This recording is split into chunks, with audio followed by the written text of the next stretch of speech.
बिलाशुबा election होने चाहिए, selection नहीं होनी चाहिए। ये तो मेरे ख्याल से आइन भी कहता है। दूसरा बात है कि इलेक्शन की तारीख पूरा आइन नहीं है।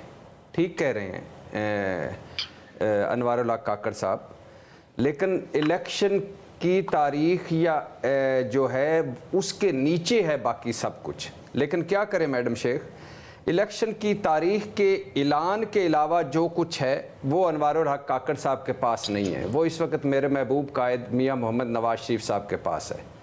उन्हें पता है कि कब इलेक्शन होने हैं और किस दिन होने हैं और कैसे होने हैं।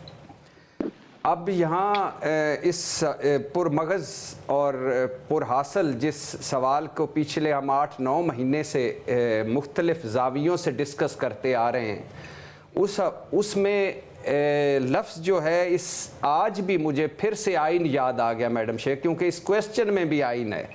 सवाल ये है कि आइन है कहाँ।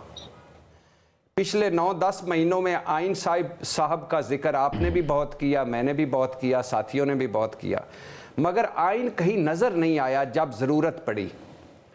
किसी को पता हो तो मैं उसको एड्रेस अपना बता दूंगा, तो मुझे वो आइन साहब इस वक्त कहाँ हैं वो मेरे तक पहुँचा दें।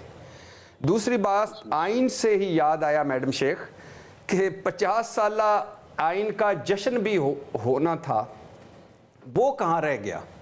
इतना जश्न हुआ है, आपका दिल नहीं भरा भी उससे। 2 असम्बलियों के लिए पहले जश्न हुआ, उसके बाद जनरल इलेक्शंस के लिए जश्न हुआ। हाँ नहीं, उस तरफ आता हूँ, उस तरफ से तो वाकई दिल भर गया है और बाग हो गया है। तो कौमी असम्बली में एक दिन मुझे फ़ायज़ ईसा काजी साहब, जरदारी साहब और इसहाक डार साहब के साथ बैठे नज़र आए हुकूमती बेंचों पर। और एक दिन स्पीकर कौमी असम्बली साहब राजा परवेज़ अशरफ साहब ने कहीं यादगार आइन का कोई एक संगे बुनियाद रखा था। उसके बाद कोई पता नहीं चला कि बाकी जश्न का क्या हुआ। और मैडम शेख, ये जो निगरान है ना हमारे, ये हैं बड़े अक्लमंद। जब कोई मुश्किल सवाल होता है तो कहते हैं हमारा तो मैंडेट ही नहीं है। जब कोई सवाल जिसका जवाब देना होता है उसका कहते हैं कि भाई ये तो इस पे तो हम बात ही नहीं कर सकते। अगर मामला इमरान खान का हो तो भाई हमारा क्या काम है, ये अदालतों का काम है। अगर मामला नवाज शरीफ साहब का हो तो उसके बाद एक वीडियो लिंक वकला की कॉन्फ्रेंस पे उनकी सज़ा मुअत्तल हो जाती है। 18 सफ़ाती फ़ैसले का जो लब्बे लुबाब है, जो एडिशनल चीफ सेक्रेटरी दाखिला शकील अहमद साहब ने लिखा है नवाज शरीफ साहब के बारे में कि नवाज शरीफ साहब की तबीयत ठीक नहीं, वो जेल नहीं काट सकते।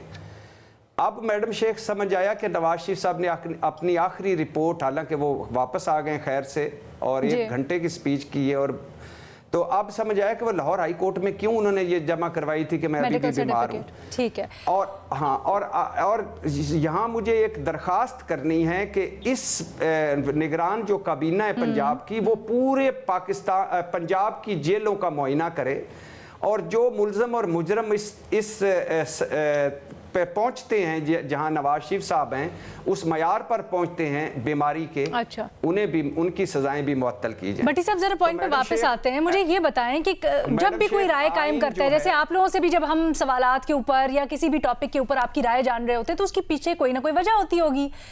निगरां वजीर आजम की ये जो राय है, वो ये समझते हैं कि बाकी पहलुओं को भी देखना बड़ा जरूरी है, कोई वजह तो होगी उसकी। आपकी क्या समझ में आता है, क्या वजह है? मैडम शेख, मुझे तो लग रहा है कि गो के इलेक्शन कमीशन साहब बहादुर बड़ा संजीदा है कि, और सुना जा रहा है इस्लामाबाद में जो कई हलकों से कि जनवरी और ना हुए तो फरवरी के फर्स्ट वीक में इलेक्शन हो जाएंगे, लेकिन अभी तक ऐसा होता दिखाई नहीं दे रहा। उसकी वजह यह है, एक तो है कि अभी तक मियां मोहम्मद नवाज शरीफ मेरे महबूब कायद ने ग्रीन सिग्नल नहीं दिया, क्योंकि उनके कुछ रस्मी कार्रवाइयाँ पूरी होनी हैं, फिर उन्होंने लीड भी करना है। दूसरी वजह है कि सर नहीं, मैं अनवारुल हक काकड़ साहब, पार्टी ग्रुप, मैं अनवारुल हक काकड़ साहब की ये जो उनका थॉट प्रोसेस है उसकी वजह जानना चाह रही थी आपसे। क्योंकि उसकी 2 वजह हैं मैडम शेख। एक वजह तो ये है कि उनको अभी तक कोई पता नहीं कि इलेक्शन कब होने हैं, एक। और दूसरी वजह यह है कि उनके ज़हन में हमारी तरह ये भी हो सकता है कि इलेक्शन मज़ीद डिले हो जाएं, तो वो इसलिए बाकी सारों मामलात को सामने रख के कहते हैं कि आइन सिर्फ ये नहीं कहता कि इलेक्शन 90 दिन के अंदर करवाने हैं, इसके अलावा भी बड़े लवाज़। अच्छा, लेकिन मसला ये है वो इलेक्शंस के, वो हुकूमत मुल्क के तो निगरान हैं, वो इलेक्शंस भी साफ शफाफ तरीके से हों, इस चीज़ के भी निगरान हैं सलीम साफ़ी साहब, तो उनकी तरफ से ये इंटरप्रिटेशन आना, क्या आप समझते हैं कि अब ये नागुज़ीर हो गया है कि सुप्रीम कोर्ट इस मामले की तशरीह करे और कोई गाइडलाइन दे? साफी साहब से जाने से पहले शफाफ और साफ तो ऐसे होंगे कि आप भी दंग रह जाएंगी, आपको आर पार तक नजर आ रहा होगा, इतने शफाफ होंगे।